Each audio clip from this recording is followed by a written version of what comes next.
ಇನ್ನು ವಿಧಾನಮಂಡಲ ಅಧಿವೇಶನದ ಕಡೆ ಬರೋಣ.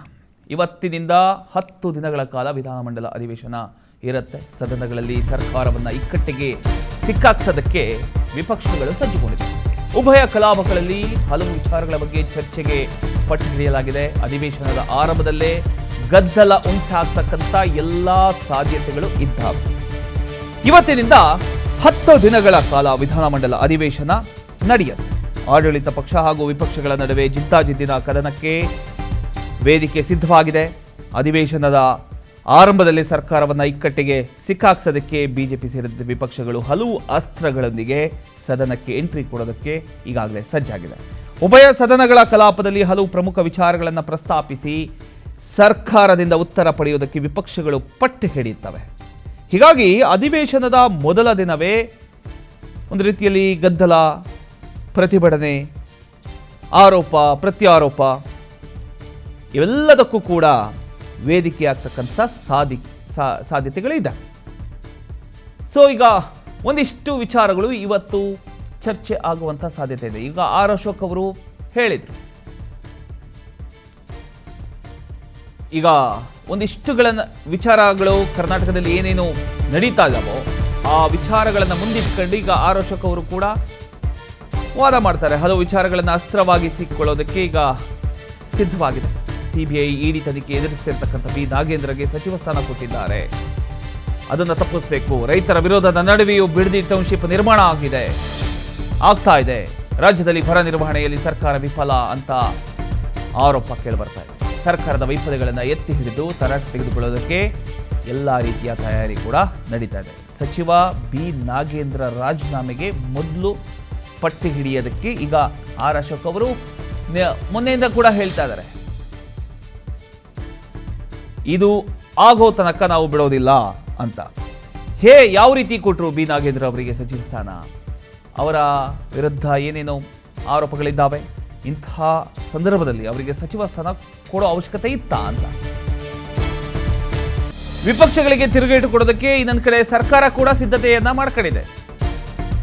ಬಿಜೆಪಿ ಆಡಳಿತ ಅವಧಿಯ ಹಗರಣಗಳ ಪಟ್ಟಿ ಹಿಡ್ಕೊಂಡು ಕೂತಿದೆ. ಅದನ್ನು ಬಿಡುಗಡೆ ಮಾಡಲಿ. ಬಿಎಸ್ವೈ ಕಟ್ಟಾ ಸುಬ್ರಹ್ಮಣ್ಯ ನಾಯ್ಡು ಹಾಗೂ ಪುತ್ರ ಜೈಲಿಗೆ ಹೋದಂಥ ಪ್ರಸಂಗವನ್ನ ಪ್ರಸ್ತಾಪ ಮಾಡತಕ್ಕಂಥ ಸಾಧ್ಯತೆ. ಬರ ನಿರ್ವಹಣೆ ಕುರಿತಂತೆ ಪರಿಹಾರ ಬಿಡುಗಡೆಯಲ್ಲಿ ಕೇಂದ್ರ ತಾರತಮ್ಯ ನೀಡಿರುವ ಬಗ್ಗೆ ಅವರು ಮಾತನಾಡಬಹುದು.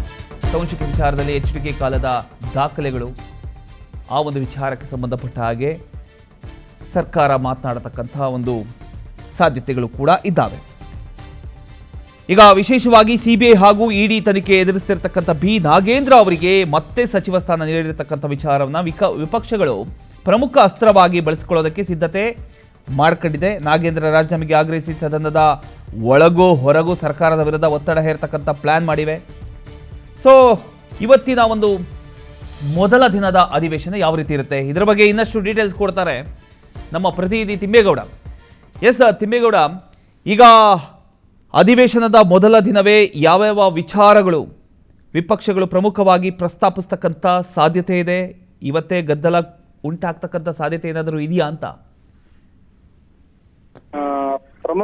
ಬಹಳ ಮುಖ್ಯವಾಗಿ ಇವತ್ತೇ ಗದ್ದಲವನ್ನ ಉಂಟು ಮಾಡೋದಕ್ಕೆ ವಿಪಕ್ಷಗಳು ಸಜ್ಜಾಗಿದ್ದಾವೆ. ಯಾಕಂತ ಹೇಳಿದ್ರೆ ಕಳಂಕಿತ, ಮತ್ತೊಂದ್ ಕಡೆಯಾಗಿ ಭ್ರಷ್ಟಾಚಾರದ ಆರೋಪ, ಮತ್ತೊಂದ್ ಕಡೆಯಾಗಿ ಸಿಬಿಐ ಮತ್ತೆ ಇಡಿ ತನಿಖೆಯನ್ನ ಎದುರಿಸ್ತಾ ಇರ್ತಕ್ಕಂಥ ಬಿ ನಾಗೇಂದ್ರವರನ್ನ ಸಂಪುಟದಿಂದ ಕೈ ಬಿಡಬೇಕು ಅನ್ನುವಂತ ಒಂದು ನಿಟ್ಟಲ್ಲಿ ಈಗಾಗಲೇ ಸದನದ ಹೊರಗೂ ಕೂಡ ಬಿಜೆಪಿ ಹೋರಾಟವನ್ನ ಮಾಡಿದೆ. ಇವತ್ತು ಉಭಯ ಮಂಡಲ ಅಧಿವೇಶನ ಆರಂಭವಾಗ್ತಾ ಇರ್ತಕ್ಕಂಥ ಹಿನ್ನೆಲೆಯಲ್ಲಿ ಸದನದ ಒಳಗೆ ಉಭಯ ಸದನಗಳಲ್ಲಿ ವಿಧಾನ ಪರಿಷತ್ ಮತ್ತು ವಿಧಾನಸಭೆ ಎರಡೂ ಸದನಗಳಲ್ಲೂ ಕೂಡ ಸದನ ಆರಂಭವಾಗುತ್ತಿದ್ದ ಇದೀಗ ಮೈತ್ರಿ ಪಕ್ಷಗಳು ಬಿಜೆಪಿ ಮತ್ತೆ ಜೆಡಿಎಸ್ ಎರಡೂ ಪಕ್ಷಗಳು ಕೂಡ ಸಜ್ಜಾಗಿರ್ತಕ್ಕಂಥದ್ದು. ಯಾಕಂತ ಹೇಳಿದ್ರೆ ಬಿ ನಾಗೇಂದ್ರ ಅವರ ವಿರುದ್ಧ ಸಾಕಷ್ಟು ಆರೋಪಗಳು ಕೇಳಿ ಬಂದಿರ್ತಕ್ಕಂಥದ್ದು. ವಾಲ್ಮೀಕಿ ನಿಗಮದ ಹಣವನ್ನ ದುರ್ಬಳಕೆ ಮಾಡ್ಕೊಂಡಿರ್ತಕ್ಕಂಥ ಹಿನ್ನೆಲೆಯಲ್ಲಿ ಅವರು ಜೈಲಿಗೆ ಹೋಗಿ ಬಂದಿದ್ದಾರೆ. ಮತ್ತೊಂದು ಕಡೆಯಾಗಿ ಇಡಿ ಮತ್ತೆ ಸಿಬಿಐ ಅವ್ರ ವಿರುದ್ಧ ಚಾರ್ಜ್ ಶೀಟ್ ಅನ್ನು ಕೂಡ ಹಾಕಿರ್ತಕ್ಕಂಥದ್ದು. ಹೀಗಾಗಿ ಈ ಒಂದು ಬಿ ನಾಗೇಂದ್ರ ಅವರನ್ನ ಸದನದಿಂದ ಹೊರಗಡೆ ಕಳಿಸ್ಬೇಕು, ಮತ್ತೊಂದು ಕಡೆಗೆ ಸಂಪುಟದಿಂದಲೂ ಕೂಡ ಕೈ ಬಿಡಬೇಕು ಅನ್ನುವಂತ ಒಂದು ನಿಟ್ಟಲ್ಲಿ ಇವತ್ತು ಹೋರಾಟವನ್ನ ಮಾಡೋದಕ್ಕೆ ಪ್ಲಾನ್ ಅನ್ನ ಮಾಡ್ಕೊಂಡಿದ್ದಾರೆ. ಮತ್ತೊಂದು ಕಡೆಗೆ ಬರ ನಿರ್ವಹಣೆಯಲ್ಲಿ ಸರ್ಕಾರದ ವೈಫಲ್ಯ. ಸೊ ಹೀಗೆ ಬಹಳ ಮುಖ್ಯವಾಗಿ ಒಂದಷ್ಟು ವಿಚಾರಗಳನ್ನ ಮುಂದಿಟ್ಕೊಂಡು ಎಸ್ಪೆಷಲಿ ಬಿಡದಿ ಟೌನ್ಶಿಪ್ ವಿವಾದ ಏನಿದೆ, ಆ ಒಂದು ಬಿಡದಿ ರೈತರ ವಿರೋಧದ ನಡುವೆಯೂ ಕೂಡ ಬಿಡದಿ ಟೌನ್ಶಿಪ್ ಅನ್ನ ಯಾಕೆ ನಿರ್ಮಾಣ ಮಾಡ್ತಾ ಇದ್ದೀರಾ, ಅದನ್ನ ಈ ಯೋಜನೆಯನ್ನ ಕೈ ಬಿಡಬೇಕು ಅನ್ನುವಂತ ಒಂದು ನಿಟ್ಟಿನಲ್ಲಿಯೂ ಕೂಡ ಈ ಒಂದು ಬಹಳ ಮುಖ್ಯವಾಗಿ 3 ವಿಚಾರಗಳನ್ನ ಇಟ್ಕೊಂಡು ಸರ್ಕಾರವನ್ನ ತರಾಟೆಗೆ ತೆಗೆದುಕೊಳ್ಳೋದಕ್ಕೆ ಸದನದ ಒಳಗೆ ಇಕ್ಕಟ್ಟಿಗೆ ಸಿಲುಕಿಸೋದಕ್ಕೆ ಇದೀಗ ವಿಪಕ್ಷಗಳು ಸಜ್ಜಾಗಿರ್ತಕ್ಕಂಥದ್ದು. ಇನ್ನುಳಿದಂತೆ ವಿರೋಧ ಪಕ್ಷಗಳಿಗೂ ಕೂಡ ತಿರುಗೇಟನ್ನ ಕೊಡೋದಕ್ಕೆ ವಿರೋಧ ಪಕ್ಷಗಳನ್ನು ಕೂಡ ಕಟ್ಟಿ ಹಾಕುವಂತ ಒಂದು ನಿಟ್ಟಲ್ಲಿ ಸರ್ಕಾರವು ಕೂಡ ಒಂದು ಮಾಸ್ಟರ್ ಪ್ಲಾನ್ ಅನ್ನ ಮಾಡ್ಕೊಂಡಿರ್ತಕ್ಕಂಥದ್ದು. ಎಸ್ಪೆಷಲಿ ಬಿಜೆಪಿ ಕಾಲದಲ್ಲಿ ಆಗಿರ್ತಕ್ಕಂಥ ಹಗರಣಗಳ ಪಟ್ಟಿಯನ್ನ ಬಿಡುಗಡೆ ಮಾಡುವಂತದ್ದು. ಮತ್ತೊಂದು ಕಡೆಯಾಗಿ BS ಯಡಿಯೂರಪ್ಪನವರು ಕಟ್ಟ ಸುಬ್ರಹ್ಮಣ್ಯ ನಾಯ್ಡು ಮತ್ತೆ ಅವರ ಪುತ್ರ ಏನು ಜೈಲಿಗೆ ಹೋದಂತ ಒಂದು ಪ್ರಸಂಗವನ್ನು ಕೂಡ ಪ್ರಸ್ತಾಪ ಮಾಡೋದಕ್ಕೆ ಒಂದು ಪ್ಲಾನ್ ಅನ್ನ ಮಾಡ್ಕೊಂಡಿರ್ತಕ್ಕಂಥದ್ದು. ಇನ್ನುಳಿದಂತೆ ಬಿಡದಿ ಟೌನ್ಶಿಪ್ ವಿಚಾರದಲ್ಲಿ ಇದು ನಮ್ಮ ಇದಲ್ಲ, ನಮ್ಮ ಒಂದು ಯೋಜನೆ ಅಲ್ಲ, ಇದು HD ದೇವೇಗೌಡರು ಮತ್ತೆ HD ಕುಮಾರಸ್ವಾಮಿಯವರ ಕಾಲದಲ್ಲಿ ಆಗಿರ್ತಕ್ಕಂಥದ್ದು, ಅವರ ಒಂದು ಕನಸಿನ ಕೂಸು. ಹೀಗಾಗಿ ಅವರು ಅವತ್ತು ಅಂಕಿತ ಹಾಕಿರ್ತಕ್ಕಂಥ ಒಂದು ಯೋಜನೆಯನ್ನ ನಾವು ಮುಂದುವರಿಸ್ಕೊಂಡು ಹೋಗ್ತಿದೀವಿ. ಈ ಒಂದು ವಿಚಾರವನ್ನ ಈಗಾಗಲೇ ಸದನದ ಹೊರಗೂ ಕೂಡ ಏನು ಸರ್ಕಾರ ಏನ್ ಡಿಫೆಂಡ್ ಮಾಡ್ಕೊಂಡಿದೆ, ಇವತ್ತು ಸದನದ ಒಳಗೂ ಕೂಡ ಸಾಮೂಹಿಕವಾಗಿ ಎಲ್ಲಾ ಶಾಸಕರು, ಕಾಂಗ್ರೆಸ್ನ ಆಡಳಿತಾರೂಢ ಪಕ್ಷದ ಎಲ್ಲಾ ಶಾಸಕರು ಕೂಡ CM ಬೆನ್ನಿಗೆ ನಿಂತು ಆ ಮೂಲಕವಾಗಿ ವಿಪಕ್ಷಗಳನ್ನ ಎದುರಿಸುವಂತ ಒಂದು ನಿಟ್ಟಿನಲ್ಲಿ ವಿರೋಧ ಪಕ್ಷ ಏನು ಆಡಳಿತ ಪಕ್ಷವು ಕೂಡ ಸಜ್ಜಾಗಿರ್ತಕ್ಕಂಥದ್ದು. ಇದೇ ಸಂಬಂಧವಾಗಿ ನಿನ್ನೆ ಸಚಿವರ ಸಭೆ ನಡೆಸಿರ್ತಕ್ಕಂಥ ಮುಖ್ಯಮಂತ್ರಿ DK ಶಿವಕುಮಾರ್ ಅವರು ಎಲ್ರೂ ಕೂಡ ಈ ಒಂದು ವಿಚಾರದ ಬಗ್ಗೆ ಮಾತನಾಡಬೇಕು, ಅವರೆಲ್ಲರಿಗೂ ಕೂಡ ಕೌಂಟರ್ ಅನ್ನ ಕೊಡಬೇಕು ಅನ್ನುವಂತ ನಿಟ್ಟಲ್ಲಿ ಒಂದು ಸಲಹೆ ಸೂಚನೆಯನ್ನು ಕೂಡ ಕೊಟ್ಟಿರುವಂತದ್ದು. ಒಟ್ಟಾರೆ ಇವತ್ತು ಬೆಳಿಗ್ಗೆ ಉಭಯ ಸದನಗಳಲ್ಲಿ ಕಲಾಪ ಆರಂಭವಾಗುತ್ತಿದ್ದಂತೆ ಈ ರೀತಿಯಾದಂತಹ ಎಸ್ಪೆಷಲಿ ನಾಗೇಂದ್ರ ಅವರ ವಿಚಾರವನ್ನ ಪ್ರಸ್ತಾಪ ಮಾಡೋದಕ್ಕೆ ವಿಪಕ್ಷಗಳು ಸಜ್ಜಾಗಿದ್ದಾವೆ.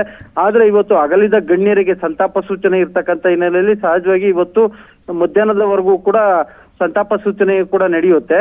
ಆ ಬಳಿಕ ಪ್ರಶ್ನೋತ್ತರ ಅಥವಾ ಬೇರೆ ಏನಾದ್ರು ವಿಚಾರಗಳು ಪ್ರಸ್ತಾಪವಾದಂತ ಸಂದರ್ಭದಲ್ಲಿ ನಾಗೇಂದ್ರ ಅವರ ವಿಚಾರವನ್ನ ಏನಾದ್ರು ಪ್ರಸ್ತಾಪ ಮಾಡ್ತಾರ ಅಥವಾ ಕಲಾಪ ಆರಂಭವಾಗುತ್ತಿದ್ದಂತೆ ನಾಗೇಂದ್ರ ಅವರ ರಾಜೀನಾಮೆಗೆ ವಿಪಕ್ಷಗಳು ಪಟ್ಟ ನಡೆಯುತ್ತವ ಕಾದ್ ನೋಡ್ಬೇಕಾಗಿದೆ. ಪ್ರಮೋದ್, ಥ್ಯಾಂಕ್ ಯು ನಿಮ್ಮದ ಮಾಹಿತಿಗಾಗಿ.